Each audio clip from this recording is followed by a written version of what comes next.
Hello friends, welcome to Diksha classroom. ഇന്ന് നമ്മൾ discuss ചെയ്യാൻ പോകുന്നത് കഴിഞ്ഞ തവണ സെപ്റ്റംബർ, ഒക്ടോബർ, നവംബർ മാസങ്ങളിലായി നടന്ന NTA നെറ്റ് എക്സാമിൽ ഹയർ എഡ്യൂക്കേഷനിൽ ചോദിച്ചിട്ടുള്ള ഹയർ എഡ്യൂക്കേഷൻ എന്ന സബ്ജക്റ്റിൽ ചോദിച്ചിട്ടുള്ള കുറച്ച് ക്വസ്റ്റ്യൻസ് ആണ്. കഴിഞ്ഞ ക്ലാസ്സുകളിലായി നമ്മൾ ഒരുപാട് ക്വസ്റ്റ്യൻസ് ഡിസ്കസ് ചെയ്തിരുന്നു.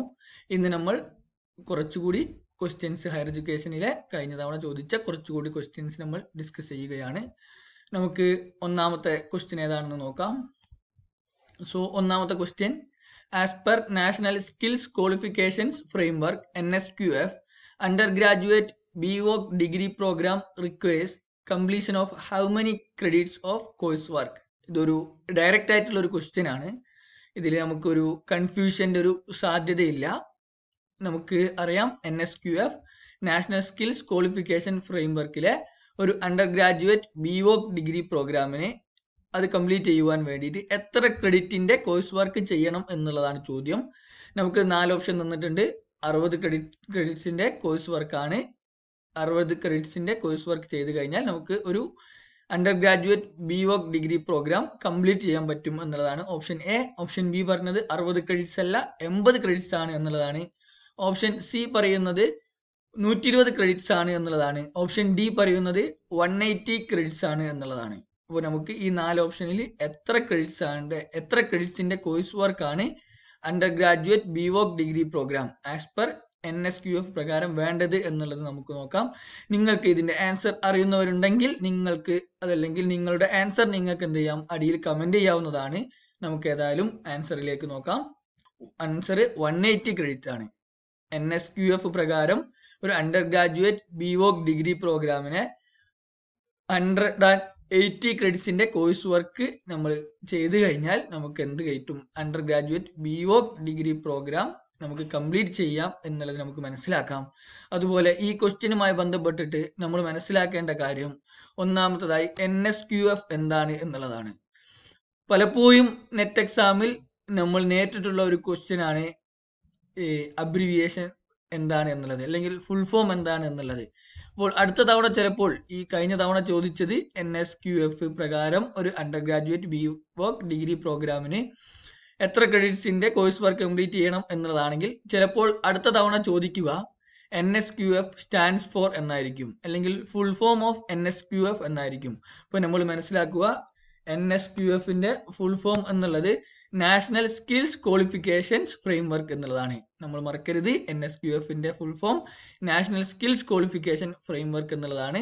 അപ്പോൾ അതിലെ undergraduate BVOC bachelor of vocational education degree പ്രോഗ്രാമിന്റെ കോഴ്സ് കംപ്ലീറ്റ് ചെയ്യുവാൻ 180 ക്രെഡിറ്റ്സിന്റെ കോഴ്സ് വർക്ക് നമ്മൾ ചെയ്യണം എന്നുള്ളതാണ് നമുക്ക് മനസ്സിലാക്കാൻ സാധിക്കുക. അത് നിങ്ങളുടെ ഓർമ്മയിൽ ഉണ്ടായിരിക്കുക.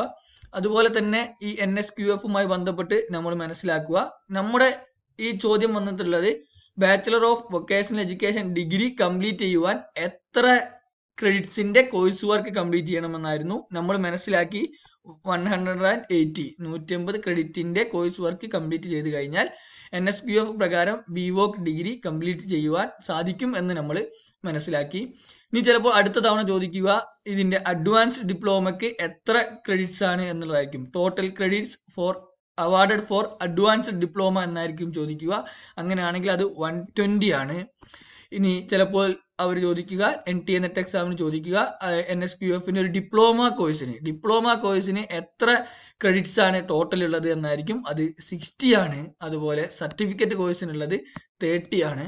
അപ്പോൾ ഇത് നമ്മൾ മറക്കാതിരിക്കുക. NSQFന്റെ ഫുൾ ഫോം നമ്മുടെ ഓർമ്മയിൽ ഉണ്ടായിരിക്കുക. അതിന്റെ ഒരു bachelor of vocational degree complete ചെയ്യുവാൻ 180യുടെ കോഴ്സ് വർക്ക് കംപ്ലീറ്റ് ചെയ്യണം എന്നുള്ളതും നമ്മൾ മനസ്സിലാക്കിയിരിക്കുക. ഓക്കെ, നമുക്ക് ഇനി അടുത്ത ചോദ്യത്തിലേക്ക് നോക്കാം. അടുത്ത ചോദ്യം, MHRD government of India scheme ARIIA stands for. വളരെ ഡയറക്റ്റ് ക്വസ്റ്റ്യൻ ആണ്. ARIIAന്റെ ഫുൾ ഫോം ആണ് നമുക്ക് മനസ്സിലാക്കേണ്ടത്. അപ്പോൾ നമുക്ക് 4 ഓപ്ഷൻ തന്നിട്ടുണ്ട്. ഓപ്ഷൻ എയിൽ പറഞ്ഞിട്ടുള്ളത് Atal ranking of institutions on innovation achievements എന്നുള്ളതാണ്. രണ്ടാമത്തെ ഓപ്ഷനിൽ പറഞ്ഞിട്ടുള്ളത് Atal research initiative on innovation and academics എന്നുള്ളതാണ്. മൂന്നാമത്തെ ഓപ്ഷനിൽ പറഞ്ഞിട്ടുള്ളത് academic ranking of Indian institutions achievements എന്നുള്ളതാണ്. നാലാമത്തെ ഓപ്ഷനിൽ പറഞ്ഞിട്ടുള്ളത് Atal ranking of Indian institution achievements എന്നുള്ളതാണ്. ഓപ്ഷൻസ് കുറച്ച് കൺഫ്യൂഷൻസ് നിറഞ്ഞതാണ്, നമ്മുടെ മിസ്ലീഡ് ചെയ്യിക്കാൻ സാധ്യതയുള്ള ഓപ്ഷൻസ് ആണ്. പക്ഷേ നമ്മൾ കൃത്യമായിട്ട് ARIIA എന്താണ് എന്ന് അറിഞ്ഞിരുന്നു കഴിഞ്ഞാൽ നമുക്ക് ഈ ഒരു ചോദ്യം ഒരിക്കലും തെറ്റിപ്പോവുകയില്ല. നമുക്ക് ഏതായാലും അതിന്റെ ആൻസർ എന്താണ് എന്നുള്ളത് നോക്കാം. അപ്പോൾ ഇതിന്റെ answer Atal ranking of institutions on innovation achievements എന്നുള്ളതാണ്. അപ്പോൾ നമ്മൾ മറക്കരുത്, ARIIA stands for Atal ranking of institution on innovation achievements എന്നുള്ളതാണ്. ഇതിൽ ARIIA-യുമായി ബന്ധപ്പെട്ട് മറ്റൊന്ന് നമ്മൾ മനസ്സിലാക്കേണ്ടത്, ഇത് ഇന്ത്യയുടെ മുൻ പ്രധാനമന്ത്രി അടൽ ബിഹാരി വാജ്പേയിയുടെ നാമധേയത്തിലുള്ള ഒരു പ്രോഗ്രാമാണ്, ഒരു സ്കീമാണ് എന്നുള്ളതാണ്. നമുക്കറിയാം, നമുക്ക് അടൽ ബിഹാരി വാജ്പേയി എന്നൊരു പ്രധാനമന്ത്രി ഉണ്ടായിരുന്നു, അദ്ദേഹത്തിന്റെ പേരിലുള്ള ഒരു സ്കീമാണ് MHRD government of India initiate ചെയ്ത ഒരു സ്കീമാണ് ARIIA എന്നുള്ളത്. അതിന്റെ full form Atal ranking of institutions on innovation achievements എന്നുള്ളതാണ്. അതുപോലെ തന്നെ മനസ്സിലാക്കേണ്ട ഒരു കാര്യം, ഇതിന്റെ ഒരു പർപ്പസ്, ARIIA-യുടെ പർപ്പസ്, എയിം എന്നുള്ളതാണ്. അതിന്റെ എയിം എന്താ എന്ന് ചോദിച്ചു കഴിഞ്ഞാൽ റാങ്കിങ് ആണ്. ആർക്കാണ്, പിന്നെ നമ്മൾ മനസ്സിലാക്കേണ്ടത് ആർക്കാണ്, ഏതൊക്കെ തരത്തിലുള്ള ഇൻസ്റ്റിറ്റ്യൂഷൻസിനാണ് ARIIA റാങ്കിങ് പ്രൊവൈഡ് ചെയ്യുന്നത് എന്നുള്ളതാണ്. നമുക്കറിയാം, ഇന്ത്യയിലുള്ള ഉന്നത വിദ്യാഭ്യാസ മേഖലയിലെ എല്ലാ കോളേജസിനും എല്ലാ യൂണിവേഴ്സിറ്റിക്കും ഈ ARIIA റാങ്കിങ് പ്രൊവൈഡ് ചെയ്യുന്നുണ്ട്. പക്ഷേ നമ്മൾ മനസ്സിലാക്കേണ്ടത്, റാങ്ക്സ് പ്രൊവൈഡ് ചെയ്യുന്നത് രണ്ട് അടിസ്ഥാനത്തിലാണ്. ഒന്ന് ഇന്നോവേഷൻ ആണ്, ഇന്നോവേഷൻ എന്നുള്ളതാണ്. രണ്ടാമത്തേത് എന്റർപ്രണർഷിപ്പ് ഡെവലപ്മെന്റ് എന്നുള്ളതാണ്. അപ്പൊ മറക്കരുത്, ARIIA ഇന്ത്യയിലെ ഉന്നത വിദ്യാഭ്യാസ മേഖലയിലെ കോളേജുകളെയും യൂണിവേഴ്സിറ്റികളെയും റാങ്ക് ചെയ്യുകയാണ് ചെയ്യുന്നത്. ഇതിൽ എന്തിന്റെ അടിസ്ഥാനത്തിലാണ് ഇവർ റാങ്ക് പ്രൊവൈഡ് ചെയ്യുന്നത് എന്ന് ചോദിച്ചാൽ അതിന്റെ ആൻസർ ഇന്നോവേഷൻ ആൻഡ് എന്റർപ്രണർഷിപ്പ് ഡെവലപ്മെന്റിന്റെ ബേസിലാണ്. കോളേജുകളിലെയും യൂണിവേഴ്സിറ്റിയിലെയും ഇന്നോവേഷൻ ആൻഡ് എന്റർപ്രണർഷിപ്പ് ഡെവലപ്മെന്റിന്റെ അടിസ്ഥാനത്തിൽ ഇന്ത്യയിലെ ഉന്നത വിദ്യാഭ്യാസ മേഖലയിലെ സ്ഥാപനങ്ങൾക്ക്, കോളേജുകൾക്കും യൂണിവേഴ്സിറ്റികൾക്കും റാങ്ക്സ് നൽകുക എന്നുള്ളതാണ് ഇതിന്റെ ഒരു എയിം എന്നുള്ളത് കൂടി നമ്മൾ മനസ്സിലാക്കുക. നിങ്ങൾക്ക് ഇതിനെക്കുറിച്ച് മനസ്സിലായിട്ടുണ്ടാവും എന്ന് കരുതുന്നു. ഇനി നമുക്ക് അടുത്തൊരു ചോദ്യത്തിലേക്ക് പോകാം. അടുത്ത ചോദ്യം, in which of the universities named below correspondence courses were initiated in 1962? 1962 ഈ ഒരു ചോദ്യം വരുമ്പോൾ നമ്മൾ ആദ്യം തന്നെ മനസ്സിലാക്കുക, രണ്ട് കീ ടേം ഇതിലുണ്ട്. ഒന്ന് 1962 എന്നുള്ളതാണ്, രണ്ടാമത് കറസ്പോണ്ടൻസ് കോഴ്സസ് എന്നുള്ളതാണ്. അപ്പം 1962 തന്നെ കറസ്പോണ്ടൻസ് കോഴ്സസ് സ്റ്റാർട്ട് ചെയ്തിട്ടുള്ള യൂണിവേഴ്സിറ്റി ഏതാ എന്നുള്ളതാണ് ചോദ്യം. 4 ഓപ്ഷൻ നമുക്ക് തന്നിട്ടുണ്ട്. ഒന്ന് യൂണിവേഴ്സിറ്റി ഓഫ് മദ്രാസ് ആണ്, option B university of Bombay ആണ്, ഓപ്ഷൻ സി യൂണിവേഴ്സിറ്റി ഓഫ് കൽക്കട്ടയാണ്, option D university of Delhi ആണ്. ഈ 4 യൂണിവേഴ്സിറ്റിയിൽ ഏത് യൂണിവേഴ്സിറ്റിയാണ് 1962 കറസ്പോണ്ടൻസ് കോഴ്സസ് സ്റ്റാർട്ട് ചെയ്തത്, ഇനീഷ്യേറ്റ് ചെയ്തത് എന്നുള്ളതാണ് നമ്മൾ മനസ്സിലാക്കേണ്ടത്. നമ്മൾ ആൻസർ ആയിട്ട് എഴുതേണ്ടത്. നിങ്ങൾക്ക് നിങ്ങളുടേതായ ആൻസർ താഴത്ത് കമന്റ് ചെയ്യാം. നമുക്ക് ആൻസറിലേക്ക് നോക്കാം. അപ്പോൾ ഇതിന്റെ ആൻസർ യൂണിവേഴ്സിറ്റി ഓഫ് ഡൽഹി എന്നുള്ളതാണ്. അപ്പോൾ നമ്മൾ മനസ്സിലാക്കുക, യൂണിവേഴ്സിറ്റി ഓഫ് ഡൽഹി ആണ് 1962 കറസ്പോണ്ടൻസ് കോഴ്സസ് സ്റ്റാർട്ട് ചെയ്തിട്ടുള്ളത് എന്ന് നമുക്ക് മനസ്സിലാക്കാം. നമുക്കറിയാം, കറസ്പോണ്ടൻസ് കോഴ്സസ് എന്ന് പറഞ്ഞാൽ ഓപ്പൺ കോഴ്സസ് ആണ്. നമുക്ക് കോളേജുകളിൽ പോവാതെ തന്നെ, കോളേജുകളിലെ ക്ലാസ് റൂമിൽ അറ്റൻഡ് ചെയ്യാതെ തന്നെ നമുക്ക് എന്ത് ചെയ്യാൻ പറ്റും, കോഴ്സുകൾ ചെയ്യാൻ പറ്റും എന്നുള്ളത് മനസ്സിലാക്കാം. ഈ ഒരു ഫെസിലിറ്റി, ഈ ഒരു കറസ്പോണ്ടൻസ് കോഴ്സിന്റെ ഇനീഷ്യേറ്റ് യൂണിവേഴ്സിറ്റി ഓഫ് ഡൽഹി 1962 തന്നെ ഇത്തരത്തിലുള്ള കോഴ്സുകൾക്ക് ഇനീഷ്യേറ്റ് ചെയ്തിരുന്നു എന്ന് നമുക്ക് മനസ്സിലാക്കാം. അതുപോലെ തന്നെ അന്ന് 1962 കാലഘട്ടത്തിൽ യൂണിവേഴ്സിറ്റി ഓഫ് ഡൽഹി കറസ്പോണ്ടൻസ് ആയിട്ട് UG PG under graduate and post graduate കോഴ്സുകൾ ആർട്സിലും കൊമേഴ്സിലും പ്രൊവൈഡ് ചെയ്തിരുന്നു എന്ന് നമുക്ക് മനസ്സിലാക്കാൻ സാധിക്കുന്നതാണ്. ഓക്കെ, അപ്പോൾ യൂണിവേഴ്സിറ്റി ഓഫ് ഡൽഹി ആണ് 1962 കറസ്പോണ്ടൻസ് കോഴ്സസ് ഇനീഷ്യേറ്റ് ചെയ്തത് എന്നും അന്ന് തന്നെ UG PG ആർട്സിലും കൊമേഴ്സിലുമുള്ള undergraduate postgraduate programmes അവർ പ്രൊവൈഡ് ചെയ്തിരുന്നു എന്നുള്ളത് കൂടി നമ്മൾ മനസ്സിലാക്കുക. നമുക്കിനി അടുത്ത ചോദ്യത്തിലേക്ക് പോവാം. അടുത്ത ചോദ്യത്തിൽ പറയുന്നത്, which of the following categories of colleges primarily intended four creating work ready manpower on a large scale എന്നുള്ളതാണ് ചോദ്യം. താഴെ നമുക്ക് 4 കാറ്റഗറി കോളേജുകളെ തന്നിട്ടുണ്ട്. 4 തരം കോളേജുകളെ നമുക്ക് തന്നിട്ടുണ്ട്. ഒന്നാമത്തേത് ഓട്ടോണമസ് കോളേജുകളാണ്, രണ്ടാമത്തേത് കമ്മ്യൂണിറ്റി കോളേജാണ്, മൂന്നാമത്തേത് അഗ്രികൾച്ചർ കോളേജുകളാണ്, നാലാമത്തേത് ടെക്നിക്കൽ കോളേജുകളാണ്.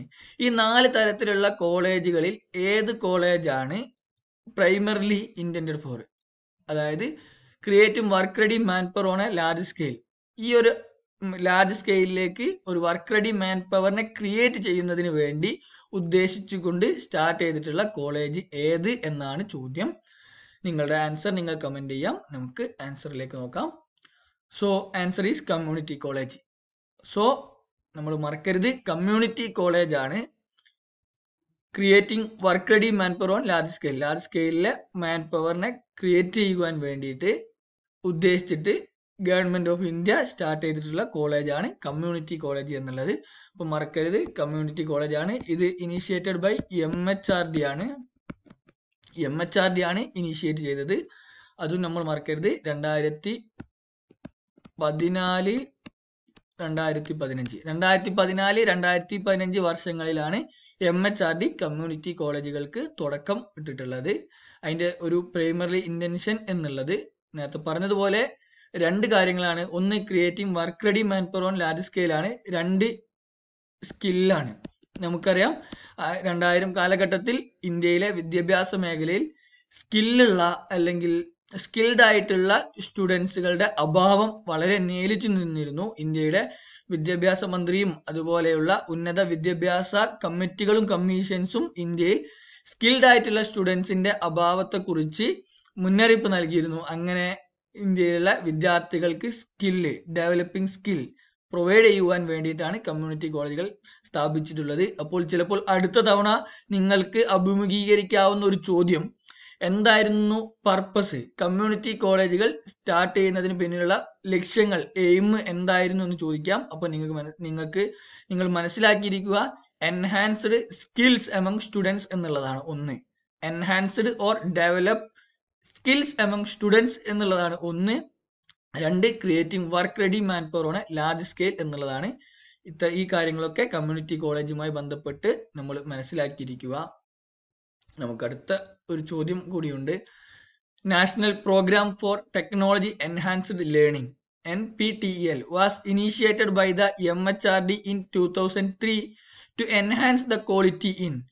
ചോദ്യം വളരെ കൃത്യമാണ്. NPTEL എന്ന് പറഞ്ഞാൽ national programme for technology enhanced learning എന്നുള്ളതാണ്. ഈ NPTEL MHRD 2003 സ്റ്റാർട്ട് ചെയ്തിട്ടുള്ളത് കൊണ്ട് എന്തിനു വേണ്ടിയിട്ടാണ് ഇവർ ഇത് ഇനീഷ്യേറ്റ് ചെയ്യുന്നത് എന്നുള്ളതാണ്. അപ്പോൾ മനസ്സിലായിട്ടുണ്ട്. ക്വസ്റ്റ്യനിൽ തന്നെ എൻഹാൻസ് ദ ക്വാളിറ്റി എൻഹാൻസ് ചെയ്യുവാനാണ് 2003 MHRD NPTEL സ്റ്റാർട്ട് ചെയ്തിട്ടുള്ളത്, ഇനീഷ്യേറ്റ് ചെയ്തിട്ടുള്ളത് ക്വാളിറ്റി എൻഹാൻസ് ചെയ്യുവാനാണ്. പക്ഷെ ചോദ്യം ഇതാണ്, ഏത് ഫീൽഡിലെ ക്വാളിറ്റി എൻഹാൻസ് ചെയ്യുവാനാണ് NPTEL പ്രോഗ്രാം ഇനീഷ്യേറ്റ് ചെയ്തത് എന്നുള്ളതാണ്. അത് മെഡിക്കൽ എഡ്യൂക്കേഷനുമായി ബന്ധപ്പെട്ടതാണോ, അതല്ല അഗ്രികൾച്ചറൽ എഡ്യൂക്കേഷനുമായി ബന്ധപ്പെട്ടതാണോ, അതല്ല എഞ്ചിനീയറിംഗ് എഡ്യൂക്കേഷനുമായി ബന്ധപ്പെട്ടതാണോ, ഇനി ലീഗൽ എഡ്യൂക്കേഷനുമായി ബന്ധപ്പെട്ടതാണോ, അല്ലെങ്കിൽ ലീഗൽ എഡ്യൂക്കേഷനിലെ ക്വാളിറ്റി എൻഹാൻസ് ചെയ്യുന്നതിനാണോ NPTEL ഇനീഷ്യേറ്റ് ചെയ്തത്, അതല്ല എഞ്ചിനീയറിംഗ് എഡ്യൂക്കേഷനിലെ ക്വാളിറ്റി എൻഹാൻസ് ചെയ്യുന്നതിനാണോ NPTEL ഇനീഷ്യേറ്റ് ചെയ്തത്, അതല്ല അഗ്രികൾച്ചർ എഡ്യൂക്കേഷനിലെ ക്വാളിറ്റി എൻഹാൻസ് ചെയ്യുന്നതിനാണോ NPTEL ഇനീഷ്യേറ്റ് ചെയ്തിട്ടുള്ളത്, അല്ലെങ്കിൽ മെഡിക്കൽ എഡ്യൂക്കേഷനുമായി ബന്ധപ്പെട്ട മേഖലയിലെ ക്വാളിറ്റി എൻഹാൻസ് ചെയ്യുന്നതിനാണോ NPTEL ഇനീഷ്യേറ്റ് ചെയ്യപ്പെട്ടിട്ടുള്ളത് എന്നുള്ളതാണ് ചോദ്യം. നമുക്കതിൻ്റെ ഉത്തരത്തിലേക്ക് നോക്കാം. So answer is engineering education. So NPTELുമായി ബന്ധപ്പെട്ട് നമ്മൾ നേരത്തെ ഒരുപാട് പറഞ്ഞതുപോലെ തന്നെ അതിൻ്റെ ഫുൾ ഫോം നമ്മൾ മനസ്സിലാക്കിയിരിക്കുക. NPTELന്റെ full form national programme for technology enhanced learning എന്നുള്ളതാണ്. ഒരിക്കലും മറക്കരുത്. ഞാൻ ഒന്നുകൂടി ആവർത്തിക്കാം. NPTELന്റെ full form NPTEL stands for national programme for technology enhanced learning എന്നുള്ളതാണ്. പിന്നെ ഒന്ന് മനസ്സിലാക്കിയിരിക്കുക, 2003 ഇത് ഇനീഷ്യേറ്റ് ചെയ്തത് എന്ന് മനസ്സിലാക്കുക. അതുപോലെ ഇത് ഇനീഷ്യേറ്റ് ചെയ്തത് എൻഹാൻസ് ക്വാളിറ്റി ഇൻ എഞ്ചിനീയറിംഗ് എഡ്യൂക്കേഷനിലെ ക്വാളിറ്റി എൻഹാൻസ് ചെയ്യുന്നതിനാണ് ഇത് ഇനീഷ്യേറ്റ് ചെയ്തത് എന്നുകൂടി മനസ്സിലാക്കാം.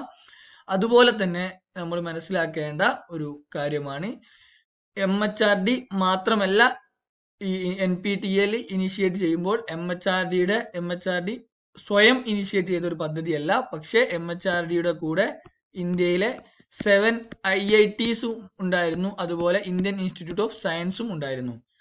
ഒരിക്കലും മറക്കരുത്, MHRD in collaboration with 7 IITs and Indian institute of സയൻസുമായി ചേർന്നിട്ടാണ് ഈ ഒരു NPTEL സ്കീം ആവിഷ്കരിച്ചിട്ടുള്ളത്. ചിലപ്പോൾ NPTEL സ്കീമുമായി ബന്ധപ്പെട്ട 7 IITs ഏതൊക്കെയാണെന്ന് ചിലപ്പോൾ നമുക്ക് ചോദ്യങ്ങൾ വരാം. അപ്പോൾ നമ്മൾ മനസ്സിലാക്കുക, അതിൽ ഒന്ന് IIT മുംബൈ ആണ്, അതുപോലെ IIT ഡൽഹി ഉണ്ട്, IIT കാൺപൂർ ഉണ്ട്, IIT ഗുവാഹത്തി ഉണ്ട്, IIT മദ്രാസ് ഉണ്ട്, IIT ഗോരഖ്പൂർ ഉണ്ട്, IIT റൂർക്കി ഉണ്ട്. ഈ 7 IITസും അതുപോലെ ഇന്ത്യൻ ഇൻസ്റ്റിറ്റ്യൂട്ട് ഓഫ് സയൻസ് ബാംഗ്ലൂരും MHRDയുമായി കൊളാബറേറ്റ് ചെയ്തിട്ടാണ് national programme for technology enhanced learning initiate ചെയ്തിട്ടുള്ളത്. ഇനീഷ്യേറ്റ് ചെയ്ത വർഷം 2003 എന്നുള്ളത് കൂടി നമ്മൾ മനസ്സിലാക്കുക. അപ്പോൾ ഇത്രയും ക്വസ്റ്റ്യൻസ് ആണ് നമ്മൾ ഇന്ന് ഡിസ്കസ് ചെയ്തിട്ടുള്ളത്. Remaining questions we will be discussing in the coming session. Thank you.